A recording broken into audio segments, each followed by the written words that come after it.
ये एक बहुत ही अच्छा क्वेश्चन है, क्योंकि ऐसा क्वेश्चन पहले भी आईटी पूछ चुकी है, आगे भी पूछ सकती है। या देखो, जब भी एरर 5% से कम होता है तो आपको तो पता है कि आप उसमें मल्टीप्लाई डिवाइड होता था तो आप क्या करते थे। थोड़ा सा मैं आपको रिवाइज कर रहा हूँ। जैसे ऐसा ए स्क्वायर बी क्यूब होता था तो आप क्या करते थे बच्चों, डेल एक्स बाई एक्स को लिख देते थे, sorry del A by A, 2 del A by A, power को सामने लाते थे, 3 डेल बी बाई बी, आप ऐसा करते जाते थे। बट ये वाली चीज़ तो तभी लग पाएगी ना जब मल्टीप्लाई डिवाइड का फॉर्म हो और पावर का फॉर्म हो।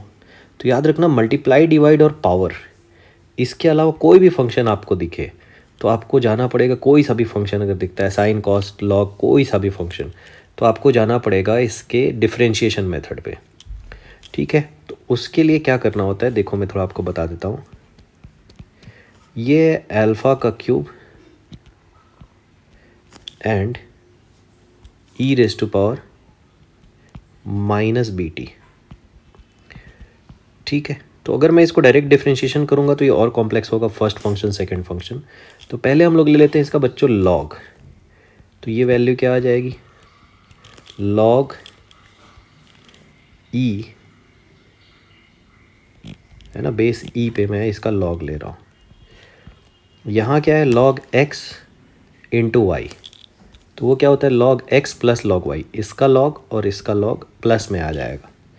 तो फर्स्ट का लॉग जैसे ही आप लोगे तो ये 3 पावर तो सामने आ जाती है, 3 लॉग एल्फ़ा, और यहाँ पावर सामने आएगी minus beta T log E to the base ई।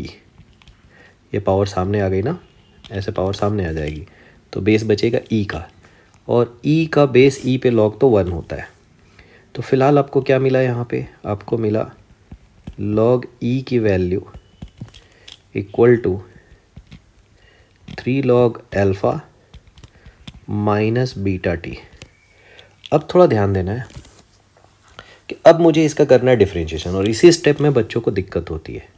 तो जब भी आप अगर डायरेक्ट डिफरेंशिएशन नहीं लिख पाते हो डी डी अल्फ़ा और D beta, sorry D T के टर्म्स में, तो क्या किया करो, आप किसी एक्स के रेस्पेक्ट में इसको डिफरेंशिएट कर लो। मान लो इसको मैं एक्स के रेस्पेक्ट में डिफरेंशिएट करता तो क्या होता बच्चों, लॉग का डिफरेंशिएशन तो आता 1 बाई ई, और आगे मुझे चेन रूल से क्या लिखना पड़ता, डी बाई डी एक्स। तो ऐसा आप इजीली लिख दो। लॉग अल्फ़ा का करता तो यहाँ भी क्या आता, 1 अपॉन अल्फ़ा, आगे लिखना पड़ता D alpha by D x, और यहाँ अगर मैं इसका करता टी का तो ये लिखना पड़ता मुझे D T by D x, और आगे जाके आप ये पूरा डी एक्स को कैंसिल कर दिया करो। तो अगर ये D by E equal to, ये जो पूरा एक्सप्रेशन है डायरेक्ट आपको लिखने नहीं आता है तो आप ऐसा कर लो, इसमें कोई प्रॉब्लम नहीं होती है। Now just put the value, इसका मैक्सिमम परसेंटेज एरर निकालना है, मतलब मुझे यही तो निकालना है, डी बाई ई इंटू 100%, ये निकालना है। नाउ अब एक चीज़ आप समझो कि जब मैं मैक्सिमम परसेंटेज एरर निकालूंगा ना तो ये वाली वैल्यू पूरी पॉजिटिव आएगी, मतलब I will adjust such that कि डी टी मैं नेगेटिव लेता हूँ और ये पूरा माइनस की जगह ये पूरा प्लस आ जाए। क्यों, क्योंकि एक एरर दूसरे में हमेशा एक्यूमुलेट होता है, ऐड होता है। ठीक है, सपोज टाइम के कैलकुलेशन में अगर एरर हो रहा है, अल्फ़ा के कैलकुलेशन में भी एरर हो रहा है, तो नेट एरर जो होगा ना वो बढ़ेगा, कम कभी नहीं होगा। तो याद रखना, इस माइनस की जगह आएगा प्लस, यहाँ तक तो आप ऐसे रखोगे। ठीक है, ये डिफरेंशिएशन है ना, ये स्मॉल चेंज को बताता है। चेंज से जब आप एरर में जाओगे ये प्लस हो जाएगा। या तो आप ऐसा समझ सकते हो, डी टी को ऐसा एडजस्ट किया जाता है so that you take this as negative, तो टोटल वैल्यू आ जाए पॉजिटिव। 3 अपॉन अल्फ़ा इंटू 100%, देखो D alpha upon alpha into 100% की वैल्यू ऑलरेडी कितनी गिवन है, ये है 1.2%। बट आगे आप ध्यान से देखोगे बीटा की वैल्यू कितनी गिवन है, बीटा इज़ 0.3।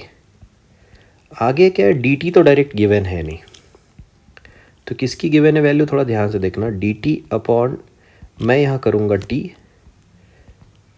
और एक डिवाइड और एक मल्टीप्लाई भी, और ऑलरेडी मैं 100% ये हर जगह मल्टीप्लाई कर चुका हूँ। थोड़ा ध्यान देना,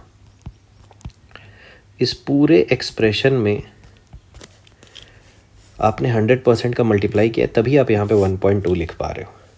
ठीक है, तो हमने फ़िलहाल बस क्या किया है, ये वाली वैल्यू गिवन है dt/t इंटू 100%, इसको लाने के लिए मैंने dt से मल्टीप्लाई भी किया है और डिवाइड भी किया है। तो ये आया 3.6%, ये वैल्यू है 0.3 इंटू dt/t इंटू 100%, क्या लिखा हुआ है क्वेश्चन में बच्चों, 1.6%। ठीक है, अब ये टाइम किस मोमेंट पे बात हो रही है, 5 पे। तो देखना ध्यान से, इस टर्म में और इस टर्म में डिफरेंस क्या है। यहाँ बस d∝/α इंटू 100% था, जो कि 1.2% क्वेश्चन में गिवन है। यहाँ भी de/e इंटू 100% था लेफ्ट साइड में, यहाँ नहीं था राइट साइड में, dt था सिर्फ। तो उसको परसेंटेज एरर बनाने के लिए आपने t से मल्टीप्लाई और डिवाइड किया, और इसीलिए ये 5 की वैल्यू अलग से गिवन है। तो ये आ गया आपका 3.6%, और ये बेसिकली क्या है, 1.5 टाइम्स है 1.6 का। 1.6 का 1.5 टाइम्स होता है 2.4, मतलब एक वैल्यू और उसकी आधी वैल्यू ऐड की गई है। तो ये दोनों जब आप ऐड करोगे, so the net error will be 6%। और ये बहुत ही अच्छा सा क्वेश्चन है इस टेक्निक को सीखने के लिए, कि ये जो लाइन आई है ना आपकी, ये वाली de/e 3d∝/α और b/dt, ये लिखते हम कैसे हैं। तो ये पूरा मैंने आपको अच्छे से समझाया है यहाँ पे कि ये लिखा क्यों जाता है। ये लाइन कई लोग लिख नहीं पाते हैं बच्चे। और एक और चीज़ आपको क्या ध्यान रखनी है कि कभी भी मुझे मल्टीप्लाई, डिवाइड और पावर की जगह अगर कोई और एक्सप्रेशन दिखता है, कोई सा भी एक्सप्रेशन, सो हमको जाना है लॉग के ऊपर और डिफरेंशिएशन के ऊपर।